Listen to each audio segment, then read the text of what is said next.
this one is different. For the first time ever, MoneyMitch26 sits down with someone who's in the VR, in the metaverse, in this, you know, this world that's happening at the moment, but they're not Echo. For the very first time, this is someone that isn't from the Echo world.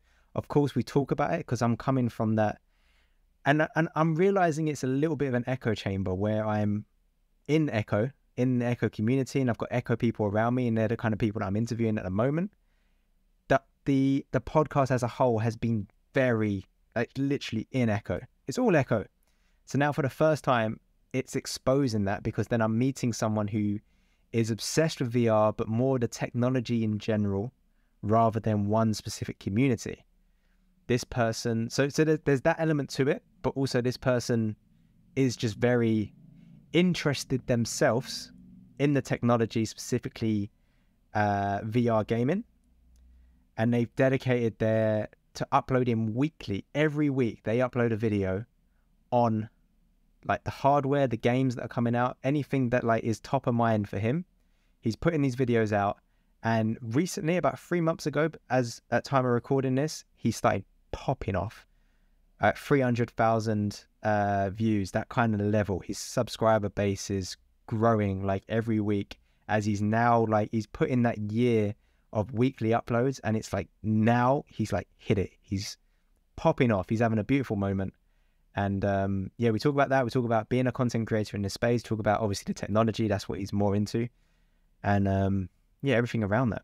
We're watching someone become a full-time content creator in the making. Really interesting part of their career in that. So this is Viewie. Let's get into it. Viewie, how are you? Yeah. I don't know. I didn't get a lot of sleep last night. I was editing the video, so I'm a little tired, I'm not gonna lie, but whoa, what is going on with my body here? How are you today? How are you? I'm good. I'm good. When did you last come into Echo? It's been like 2 years. Back when I first got a Quest 2. It's been so long. Dude, honestly, let me check though, the stats. I've noticed that not a lot has changed in the last like 2 years. Right, not even joking. Even the tablet's broken, or you've never played the game. I've got empty stats. I played it like 3 times. I played like 3 matches. That was about it. And I'm then surprised you even got in. I'm surprised it didn't like stop you at the tutorial. Yeah, like I said, I've played it before, but I was just always obsessed with Beat Saber, so that's what I was playing anyways.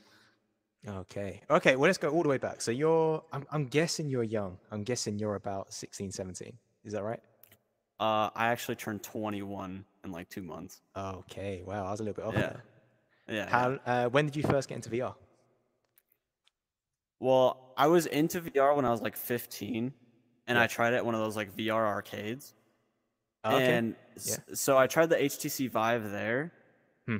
But then when the Quest 2 came around and it was like cheap and you could actually afford to buy a VR headset without like the whole PC thing, and especially when Alex came out, I was so hyped for that game. Cool. Okay, well, let's go even further back. So where did you grow up? So I live in Utah, which is like Mormonville, basically. But I've lived here my whole life and stuff, so I've always just been obsessed with like technology and all that, and I've always wanted to like move out of Utah so I could go see parts of the world that like are focused on their technological advances. Right. So are your family quite conservative then? Are they quite traditional? I would say my parents are, yeah. I wouldn't say I'm not really all that conservative, but my parents are for sure. And do you live away at the moment? Are you off at university, college, or are you still at home? I went to college for a little bit, but it wasn't like, it wasn't for like a degree or anything. I went for an IT certificate, and I ended up getting that in like a couple months. So, okay, I don't know too much about how it works over there in the US. In the UK, you do an undergrad, and like that's 3 years, and basically that it's either that or nothing. Yeah, so in the States, there's like a couple different ways you could do it. You could get a certificate, or you could get like an associate's degree, which is 2 years, a bachelor's 4 years, and it goes on from there. But yeah, I just went and got a certificate in IT. Okay, cool. And are you employed using that then, or are you full-time YouTube at this point, or are you still transitioning, or? I would say I'm still transitioning to full-time YouTube. Okay. Like I have to do some small stuff here and there for like a little bit extra money in case I like need to cover bills and all that. But for the most part, it's just YouTube at this point. Okay, cool. Cool. Well, take me back to like when you were like 15. So before you went to that VR arcade and tried the Vive for the first time, did you know what VR was at all? Like, yeah. So I'd watch like YouTube videos of people playing in VR, but at the time I knew I didn't have like a VR ready PC or anything. So VR was just like way out of the question for me. And were you playing games much, or like did you have an upbringing where you didn't really have games? You didn't really have like I've been TV, playing consoles, games I've been playing games my whole life, yeah. Okay. But why was VR different? I just like the fact that I feel like I'm actually in the game world. Like I'm not just like pressing buttons on a controller or messing around on my keyboard and mouse. I actually feel like I'm doing something in the game physically. And so that I don't know what exactly it is, but it just clicks something in my brain and I just enjoy it a lot.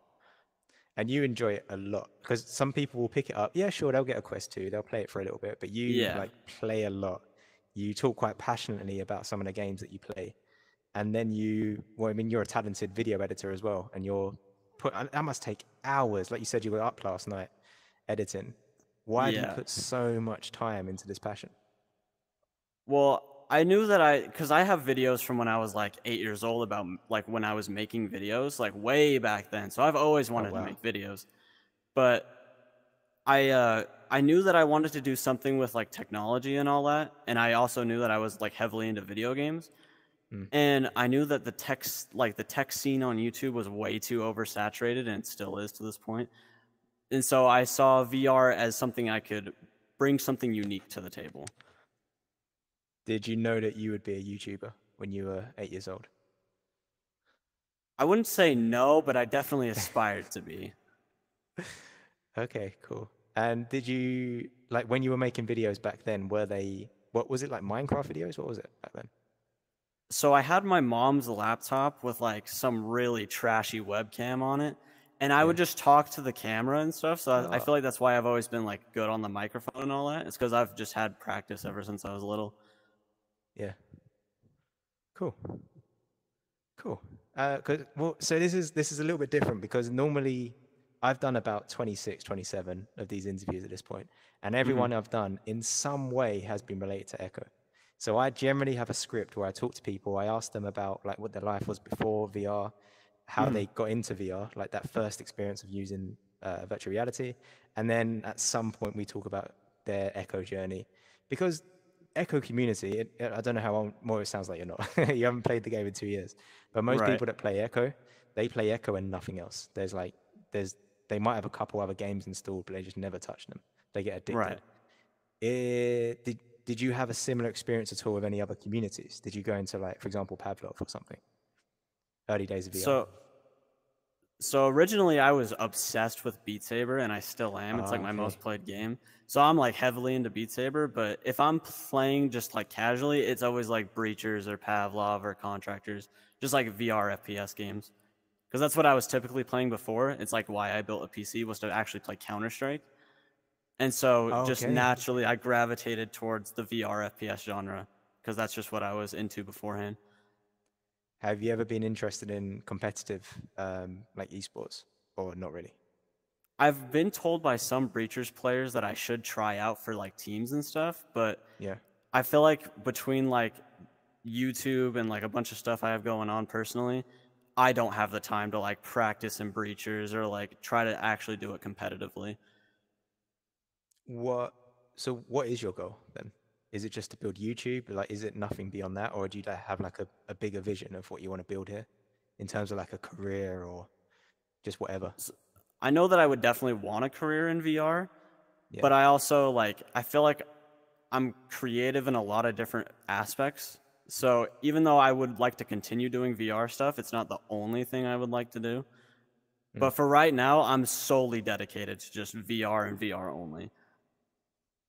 Well, so you say that like you might change your mind later. It's not is there's not like you're not restricting yourself to VR.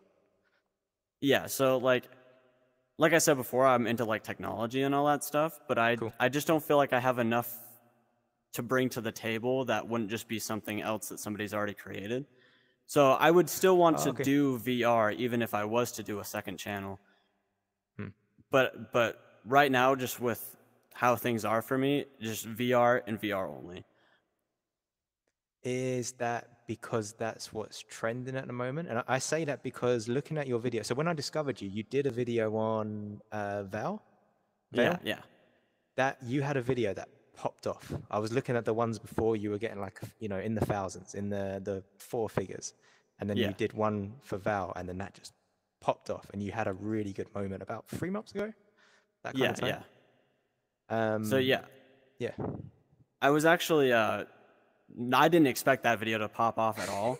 Because Veil is like, I don't want to be rude to that game, but it's not doing so hot right now.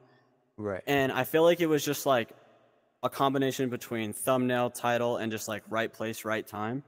But I've also been doing this I've been weekly uploading for over a year now. So it's just been like a long buildup of like trying to get myself in the algorithm, and now it's finally starting to pay off. And how is that like journey? Is it still grueling, or do you still enjoy it? Because it seems like you enjoy it. When I watch your videos, I can tell, oh, this guy doesn't really care. I mean, like he cares because he wants it to be good, but you know, I'm not wording that right. Like I can tell you don't care what people think about you, but you care Oh enough no, to make it definitely funny. not. Yeah, definitely not. Definitely. I've gotten like my fair share of like hate comments before, but most of the time I'm the youngest of like two other brothers, so I got made fun of my whole life. I'm so used to being picked on. It's just whatever at this point. What do your two older brothers think about VR? Do they play? So my like the middle brother is like Yeah. not interested at all. He's actually more of like a mobile gamer. We give him a bunch of crap for it all the time. And then my oldest brother, I actually had him try the Quest 2, and the first thing I got him into contractors, and the first thing he asked me is how do you aim? And I like had to explain that you have to like pick up your gun. Like that's how VR works. And he just did not seem into it. So I'm like the lone child in VR right now.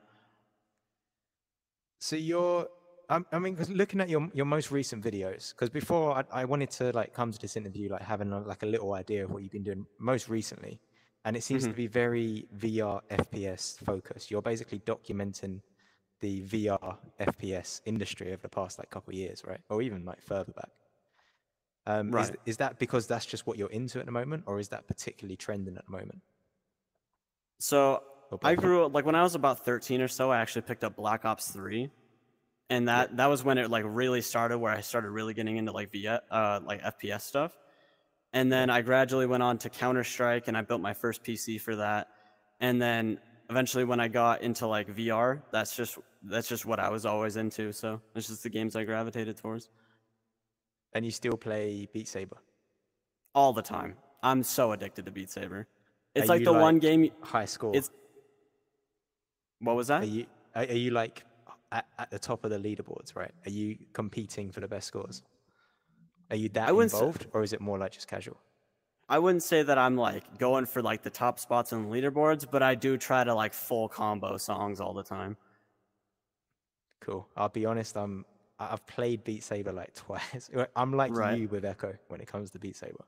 I right, played it a right. little bit. I get it. Yeah, it's cool. It's cool. But I'm just addicted to other games, basically.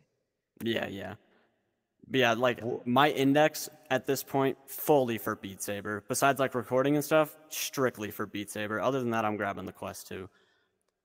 are you pretty much a lone wolf when it comes to like communities in Echo? Sorry, in VR. Do you pretty much just do your own thing? You've got your YouTube going on. You don't really care. You bounce between, or do you feel like there's certain communities where you have a home? You go there, loads of people know you. You've been playing the game Uh, for years. Surprisingly, even though it just came out, I've only ever been recognized in game while in Breachers. I've never been Right. recognized anywhere else. So I feel like there's definitely a community there that knows me. But outside of that, like contractors and stuff, I've never been recognized. Nobody's ever like questioned it. Breaches is having a moment right at a moment. Yeah, it's Maybe ridiculous. It's ridiculously yeah. fun. Oh, okay. But it's like actually popping off because everyone in Yeah, Echo seems to be moving there. yeah. It's just I feel like the gameplay of it isn't just like the typical Call of Duty or Counter-Strike. Like you actually have like vertical movement and stuff, and you can like tactically move between like walls and all that Hmm. with like the breaching foam and all that. So I feel like there's just enough unique going on to where people are just going to that because it's not something that's really been done in VR yet. Hmm. Cool. Did you so go? You're 21 now. You got into VR when you were like 16, right? Yeah. So like 2018, Yeah. 2019. Yeah, it would have been like Okay. 2018, yeah. So I suppose the industry hasn't like evolved that much in that time scale, right? I mean, the Quest 2 would have come out. That would have been like the biggest event, and Yeah, then you've just kind of been around since then. so I tried the Vive and then also the Oculus Go and Quest 1 because I took a class in Right. high school and my teacher was super into VR. It was like a gaming development class. Hmm. And he was super into VR, so he like invested heavily into like Quest 1s and Quest Goes and stuff like that. And the Quest 2 was probably like the biggest moment so far, but I'm actually really looking forward to like what's going to happen this year because with the talks of like the Apple headset and like what Google and Samsung are doing, I feel like this year specifically and maybe even early next year, VR is just going to take off, especially with Apple. I feel like Apple is going to be the big hitter this year. That was one of my questions. I was going to say, what do you think about Apple? Yeah. Like pulse check. How do you feel like now? We're recording this in May 2023. How are you feeling about? Because I see it. I read headlines. Like I don't really go deep into like the news and things going on because there's so many rumors that you just have no Right, idea where right. they've come from. But I see a lot of Apple headlines coming up recently. Yeah. So I feel like Apple, I feel because of like how Apple has their community, they have like their diehard fans, all the iPhones, the iPads, stuff like that. Mm. I feel like once they release a headset, there's going to be like another big boom of VR. And you're going to have all these Apple fanboys being like, oh, I've always liked VR. I've always been interested. And I can totally see it now. And I've been calling it for a few months. And I can't get it out of my head that that's going to happen. Are you like? How do you feel about that? Or are you pretty like neutral? You're expecting it. I feel like depending on if they go with like the Quest Pro route of like just work solely focused, I feel like I'm not really going to care that much because like, I'm still going to use my monitor for editing. I'm not going to like put on a VR headset. But if they go the gaming route, I'll be genuinely surprised because I feel like Apple has like always disregarded gaming. I guess so. Yeah. I mean, a little bit of mobile gaming, right? A bit of Yeah, Angry Birds, just a little bit Candy of Crush. mobile, but like nothing like crazy like, how Meta's doing it with like their gaming showcase and all that. How do you feel about Meta? So again, like pulse check, May 2023. How do you feel about? Because the gaming that got announced a couple of weeks back, right? For 1st of June. Yeah, June 1st, yeah. Yeah. How do you feel about that? Like being announced? Because that was only announced recently, or have I just heard about it recently? That It gaming got showcase. announced recently. I think it Okay. was announced this month. So I feel like especially with games like San Andreas VR, if that Yeah. doesn't get like any more news, I feel like people are just going to be even more disappointed by that news. But Hmm. apparently they've got like 40 some odd apps in development. So if they really pull through and like give us a good gaming showcase, I'll have like complete faith that they know what they're doing. But if that gaming showcase isn't like all that it's lived up to be, I feel like it's not gonna look good for the Quest 3. You don't. So I've interviewed some people, and then whenever like, the subject of Meta comes up, I mean, obviously, because I'm interviewing Echo people, right? And the game's getting Mm-hmm. shut down, so people, because of that reason, Right. they feel a certain way. You don't seem to share that. You seem a bit more neutral in general with like what Meta's doing with the industry, what they've put in, and the way they're shaping the VR industry. I feel like with the Quest 3, it's definitely a brighter future than like something like the Quest Pro, because I feel like VR really got its uprise with gaming, like Mm. with like early like VR videos, like with Markiplier and PewDiePie and all that. That's what originally how I learned about VR. I Mm. feel like gaming in VR should be like the #1 focus. I feel like there's definitely an industry for like enterprise and work level VR, but I feel like the sole dedication should be on gaming.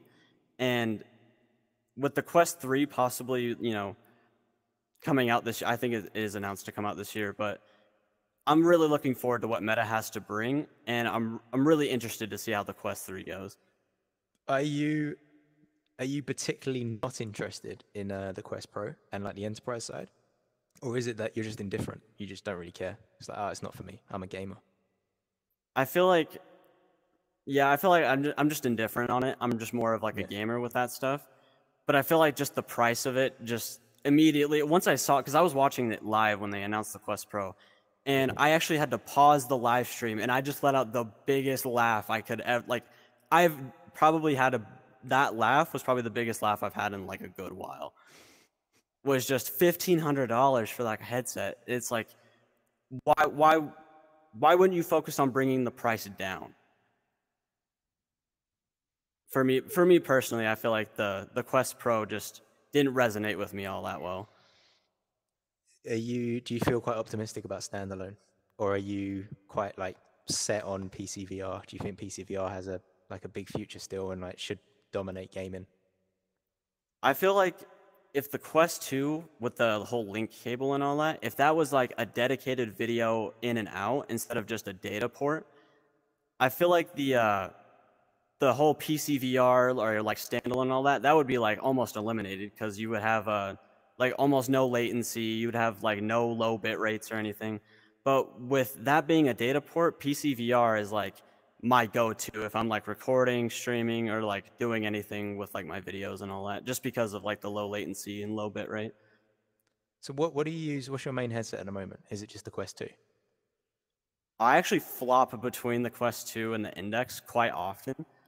Right. Because like, yes, obviously you have an Index. Yeah. Recently, right? Or was that an old video? I may have got it mixed up. That was actually it actually just surpassed a year. So I've had an Index for about a year.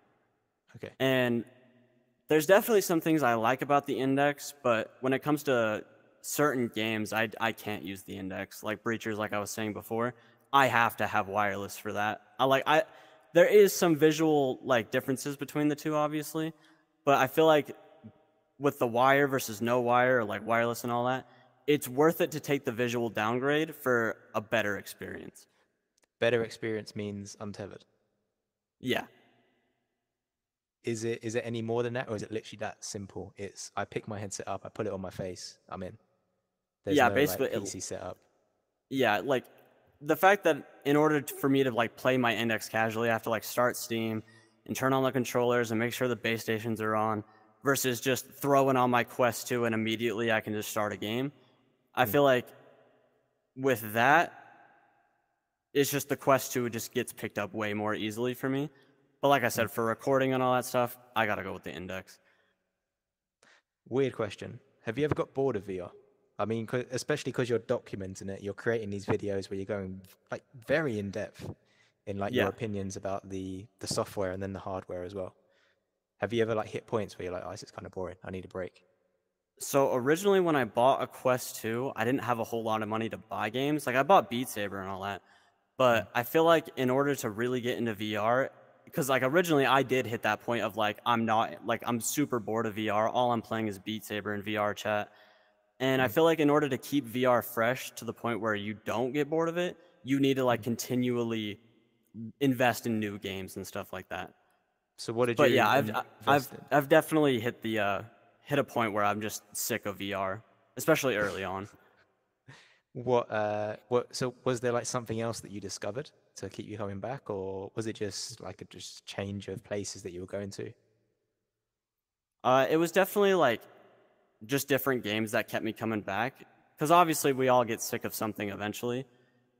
And especially now that like I'm being sent a lot of games, I feel like now I'm just like hyper addicted to it, because I can fully review a game without like needing to like personally pay for it. I know that kind of sounds like I'm bragging, but I'm really not. But I feel like especially with being sent games, I'm just more likely to pick up VR than I was before. You don't see yourself like suddenly in the next, I don't know, just randomly some month later this year, just being like, you know what, I'm bored of this, and just switching to something else completely? I think if I ever got bored, I would probably just try to find like a new game and all that. But if I ever got truly sick of like the genre, I don't think I would quit VR, but I would definitely start putting more time into like other channels and stuff, like focusing on tech or like flat screen games and stuff. Yeah, you did say, were you just saying that you were thinking of starting a second channel, or you already have?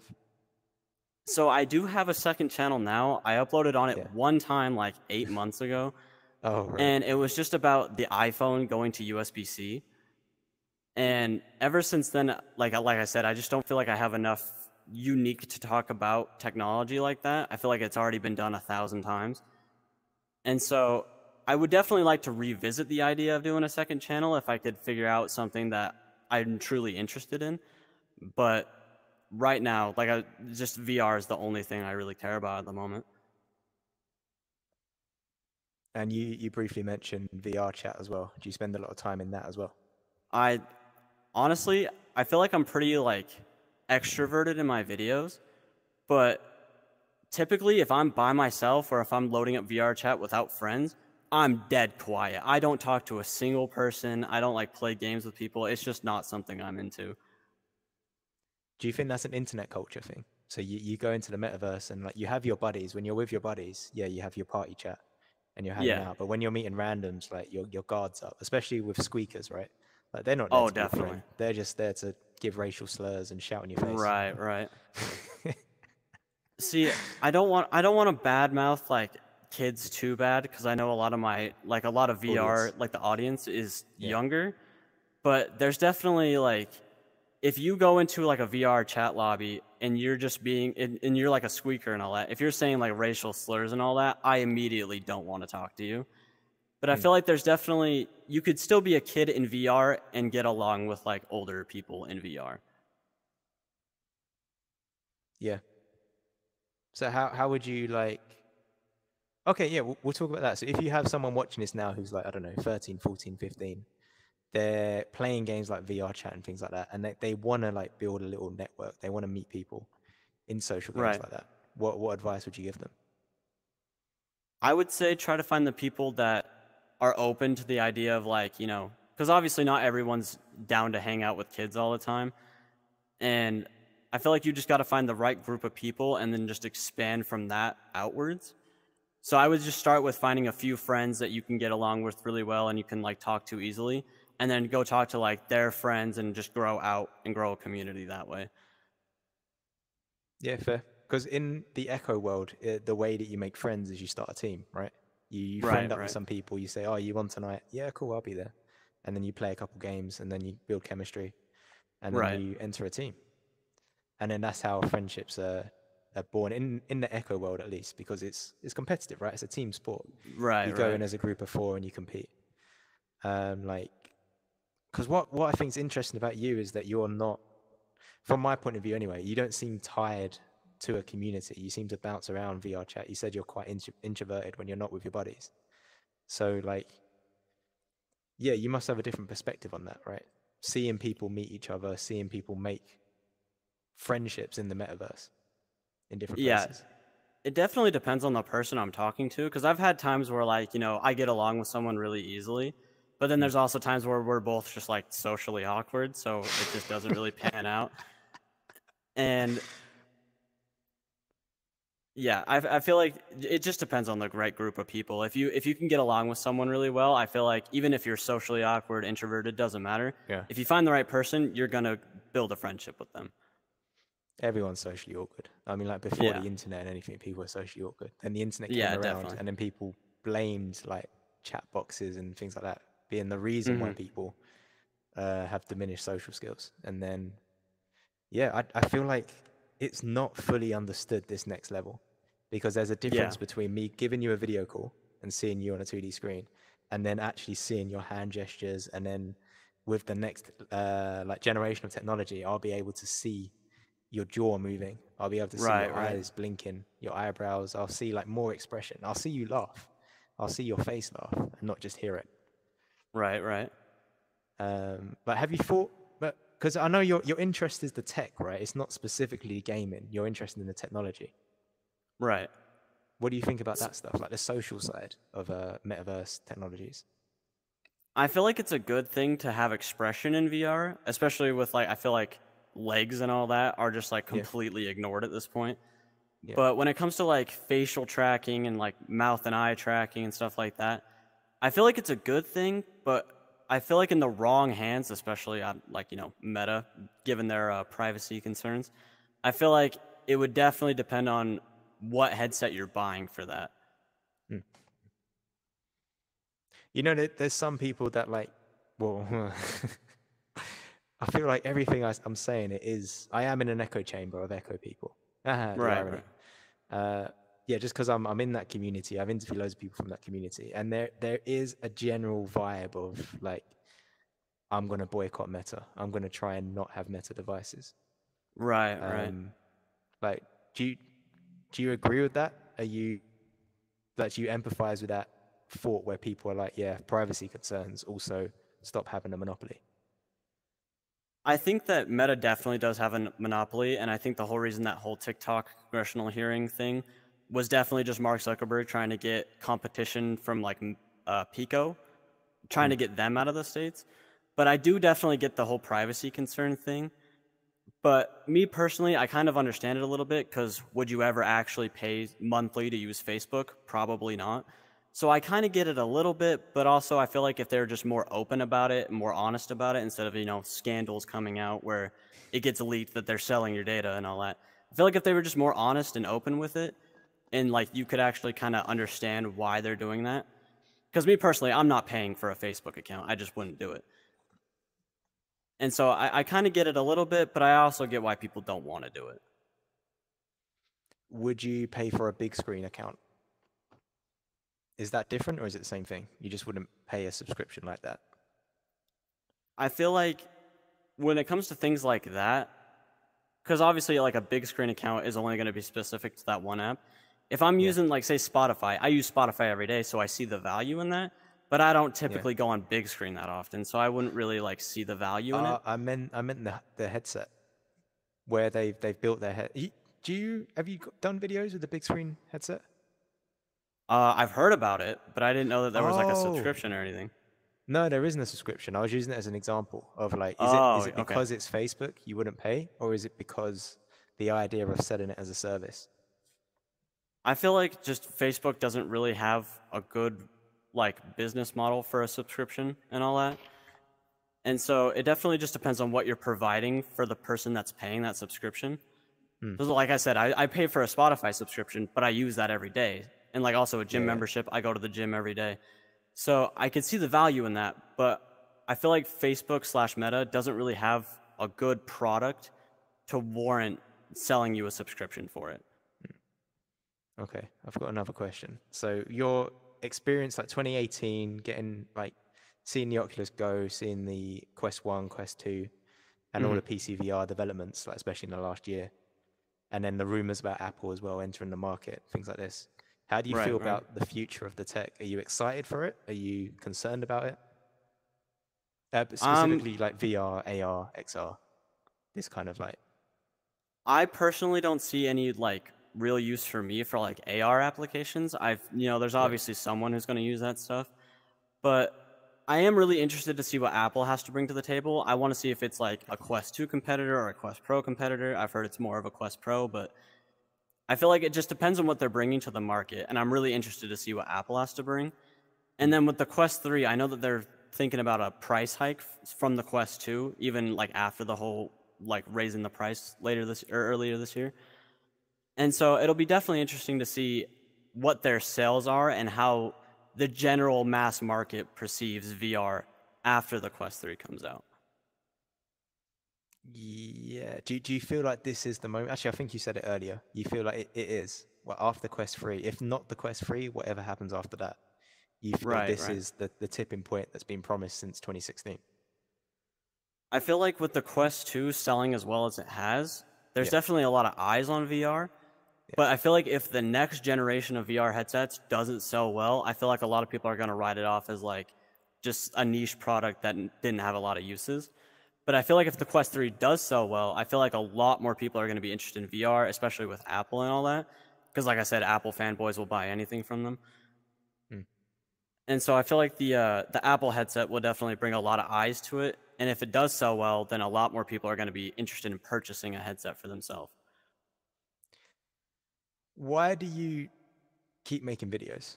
Is it because I'm trying to work out like the motivation, because it's not an easy feat to just figure out how to do this editing, how to put all that effort in, and like study the industry and see what's actually going on, dive deep into a game, and then do like your review / video / entertainment Right, thing. right. It's a lot of effort and it's a lot of you to put into it. Is it purely just the enjoyment for the tech, or is it like an enjoyment of the process of editing the videos as well? So I like when a video is edited, like I'm editing it and it's going really well and I'm liking what it's looking like. But I typically just really like the industry, because I feel like a lot of other industries are like kind of mature now, like phones and all that. But I feel like VR, especially with like games and all that, I feel like I can talk about that because not a lot of people are talking about it. Yeah. And so I feel like just with how new and fresh the VR market is, that's what kind of keeps me going. Also, I kind of dedicated myself to uploading weekly, and now that I'm past a year, I refuse to break that streak. I will continue going. I've done it while I'm sick. I've done it while I'm extremely tired. I will not break that streak just because I don't want to. How long does it take on average to edit a video? Like a weekly? So I know this video didn't do that well, but my Gorilla Tag video, I started editing at around 7 a.m. and I didn't finish editing until 6 a.m. the next day. So I stayed up all day and all night to get that video done. And then that video only did like 3,000 views, which like it's not bad, but I feel like for the time spent, it wasn't really worth it. Especially when I could do like, you know, there's a potential for another Veil video or another big successful video other than Gorilla Tag. How do you suss out the next video? Is it like 90% just looking at the trends? Where's the attention? What are people looking at? Or do you have like another method? Well, like with Breachers, my last Breachers video, they actually sent me keys, so that was a good motivating factor to make a video on that. Nice. But typically it's just whatever I'm playing, but I also won't upload a game more than like say if I upload, like my last video was Population 1, I won't upload another Population 1 video for like another 2 videos straight. And so yeah, sorry, I just trying to think. Sorry, what was the question again? I'm like getting ahead of myself. Let me think. The question was about videos. Oh, like where do you get your ideas from? Because some people will just follow trends, like purely, okay, what are people looking at this week? Okay, video on that, bang, views. Or is it more, I'm going to go off, investigate, and this is like more journalism, right? I'm going to go off, investigate, see what's going on over here, and then I'm going to bring it to the world, and I'm going to show you, hey, look, this game is doing this. It's like this. This is my opinion about it. Here you go. Right. So typically, if there's a game that I want to talk about, like I recently got like the Vertigo games, I've been really enjoying those, so I want to make videos on that. But if like say I don't have a video idea for that week, or like I said, that rule where I won't upload it the same 2 videos in a row, then I'll definitely try to go for something a little bit more popular, like with Gorilla Tag or like Pavlov and stuff like that, just because I know that they're popular, but I wouldn't really say I'm like seeking out the trend of that. But you'd still do it just to keep that that audience. Yeah, I would still make the videos because, like I said, I refuse to break that streak. But also, I feel like I'm into those games enough to where I could talk about it. They're popular, and I don't have a video idea for that week, so it just makes sense to make one of those videos. I've got a question I like to ask content creators. Have you ever made a video and then like not uploaded it? Have you ever like, you know, spent like a good 10 hours editing something and then you're like, no, I don't want to upload that? Probably not, right? Because you're doing weeklies. Yeah, I do weekly, so I wouldn't like edit a full video for the week and then not upload it and then have to upload something again. Yeah. Where did this come from? Where did this challenge come from? Like weeklies? Well, I had made like videos before I even got into VR. They're all unlisted now, but I had always made videos on games, and then I always kind of knew that that's what I wanted to do. And so I knew that the only way to make that happen would be to consistently upload on some sort of schedule. And so I just kind of stuck myself to that. And now that I'm so far along, I feel like if I quit now, like, what was the point? Like, there wouldn't be a point in me stopping now just to come this far. Right. I guess so. Where what time of the week do you post? Is there like a reason for that? Or is it just random? I upload on Wednesdays around like 9 a.m. The only reason I started doing that was because at the time I was working at a coffee shop, and that's what my schedule was I would have Monday, Tuesday, Wednesday off, and then I would work the rest of the week. And so Monday and Tuesday just became my editing days, and Wednesday became my upload day, and that would be like typically my day off. And then once I no longer work at that job, and so it's always been Wednesday. I did break that rule once for Bone Lab because it came out on Thursday, the day after. So I did break the rule one time about a weekly upload, but it was kind of for a good reason. Bone Lab was like coming out, everyone wanted to see it, so. And what do you do for work now? Are you still doing like a job like that? So now I kind of just do YouTube full time, but I also, like, let's say if I need like extra money or like the ad revenue isn't pulling through this month, then I also have like DoorDash and stuff, which I've done occasionally here and there, but it's never like something full time, I guess. And how is that like explaining to your family and your older brothers? Say, oh yeah, I'm a YouTuber. I get all these views. Well, they see it more as like they're kind of like money focused on it. As long as I'm bringing in money, they don't care what I do. So, but like my family's asked me about like when I'm gonna buy them merch and all that because I want to be supportive, and I'm always just like, you can buy merch yourself. So. You have merch, right? Yeah, I do have merch, yeah. Nice. And you have Patreon. Is merch part of the Patreon, or is it a separate, like, so there is a Patreon code that's only available in the Patreon chat, and I change it kind of consistently, so, like, people can't just join the Patreon and then stop paying for it and still use the discount code. And so there is a benefit to being on the Patreon, because you can still get a discount for merch, but there's not like any exclusivity when it comes to merch and all that. How did you figure out like these revenue streams? Obviously, like ads comes naturally, right? Once you get like a certain subscriber base and views, then ads like it's quite automatic. But when it comes to like setting up your Patreon and merch and whatever other ways you have, how did you go about that? Did you just use the internet, just figure it out, or? Well, I've always been like kind of chronically online my whole life, so I've always watched like other YouTubers, so I already knew about Patreon and all that. And then I did merch for 10,000 subscribers, and I was actually thinking about doing it for 1,000, like way early on in like the early like channel days. But then I actually talked to like some of my other friends who do content creation, and they said that I should just focus on that. And so merch was always planned. I was always planning on doing merch. So merch came first before the Patreon, or is it like kind of the same time? So Patreon came first, and then at 10,000, I released merch. And like, because I'm genuinely curious about like how Patreon works, because it's something I haven't really like looked into before. But did you just like set it up, and then like was there just a long time when no one would sign up? So at first, I like didn't really promote it that much, so a lot of people didn't even know I had one. But that's why in every video now you see, hey, there's a Patreon, and then I shout out all the patrons now. And so it does take some time, but yeah, you just set up an account, start advertising it, you're bound to get somebody someday. And so it's just a waiting game at that point. And remind me, what do you like offer? Like, what does the patrons get? Like extra benefits and things. So for $1, you get a Discord role, and then you also get like a brief shout out in the videos. And then for $5 a month, you get like the chat permissions, the discounted merch, and the like I actually say your username and stuff at the end of the video as well. Yeah, I do notice that. That's pretty cool. Yeah. And what do you use the server for? Just to talk. Yeah, I just use that as like a community. Sometimes I'll be like, hey, what video like do you guys want to see? Stuff like that. If I'm like really blanking on ideas, that's actually why the Pop 1 video came out this week, is because that's what people voted for. And so it's just more like building the community, because I feel like a lot of YouTubers don't talk to their community, and then when they finally do, that's when their community gets really strong, because they're actually talking with the person they're watching.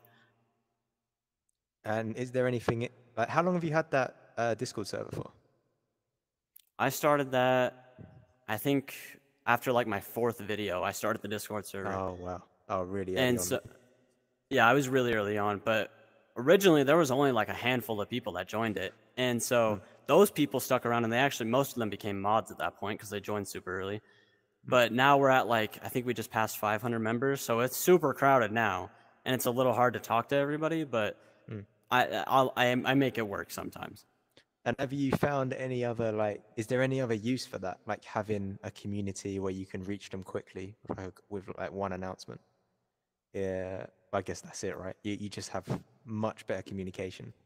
Yeah, I feel like when I upload and all that, I tag everyone and say, hey, I just uploaded, so you know that there's a new video already, so you're not just relying on YouTube notifications. But also live streaming too. Sometimes I'll occasionally stream on the YouTube channel. And I feel like when I tag everybody and they see that I'm streaming and they get that notification, they're more likely than to just see it in their like homepage or something. Cool.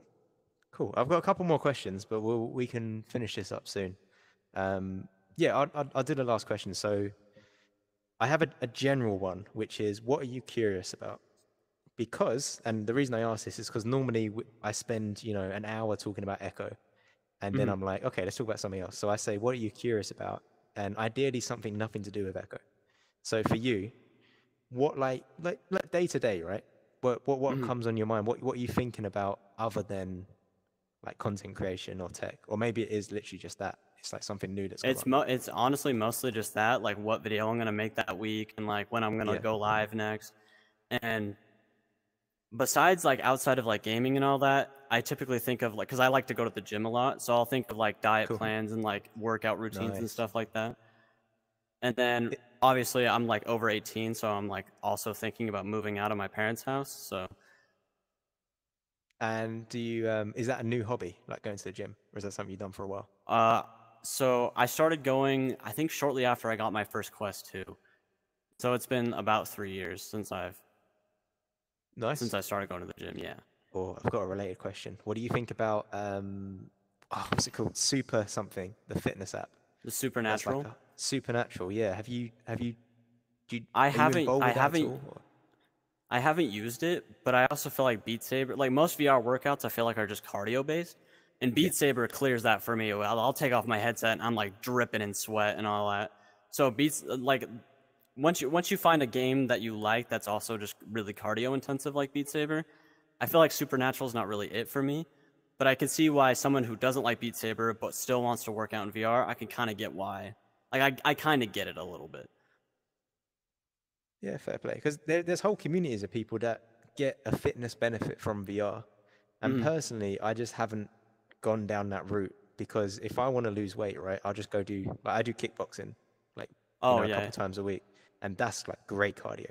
And when I'm comparing that to playing Beat Saber, I'm like, well, I don't really need it. But I guess it's more for people that like don't have those hobbies. Right. They are like having that cardio. So, doing some shadow boxing with some controllers in your hands. That is like, and it's fun as well. It's engaging, right? It's better to play a video game than it is to go for a run. Yeah, like I don't really consider Beat Saber to be like a workout, even though it like definitely works me out. But typically I'm just like listening to songs and I try to go super fast and stuff because that's just what I want to do, and that just ends up being a workout anyways. Nice. The last question. Chip or no chip? Can you guess what that means? Chip or no chip? It's all right. I'm not expecting you to. So you know about the Neuralink, Elon Musk's Neuralink? Oh, yeah. Yeah, chip or no chip? I feel like I would have to see a good benefit to really like consider it. But as of right now, I feel like there's not a benefit for me, so I'm gonna go with no chip for now. But for now, if there's a benefit to it in the future, if they like finally figure something out to where it's like a major benefit to get it, then I'll reconsider. Okay. Because, that is the typical answer. The typical answer is, I don't want it. I don't go anywhere near it until I've seen like a million people use it and none of them died from it in some, catastrophic way. Right. And then they're like, yeah, of course, I want to get plugged in. Other people are just like, yeah, hell yeah. Yeah, plug me in. I want to be able to think to the internet and not have to slowly type or speak? See, I feel like it would just, I can type already pretty fast on my computer. I don't need a chip in my brain to do that. So, yeah, nice one, Viewie. Appreciate you. We'll end this now. Yeah. Yeah, thank you. Really appreciate you taking the time to do this, because it's, you know, it's quite an ask to tell you to install a game you haven't touched for 2 years. To jump in there, talk to some random guy that just reached out to you on Discord and talk about it. But you seem to be in a really good spot. You're following something you're really passionate about. I can see the weekly videos for a year, and it's only the past 3 months where it's like exploded. Yeah. The algorithm's rewarding you for that, and your videos are just good. They're well edited. Me personally, they're so fast, and I see you edit it so that you say something, and then there's like no gap. It's just like bam, bam, bam, bam, bam, bam. Yeah, I get that comment a lot where it's just like, I talk so fast, I edit so fast that like some people have said that they just can't watch it because it's just moving too fast for them.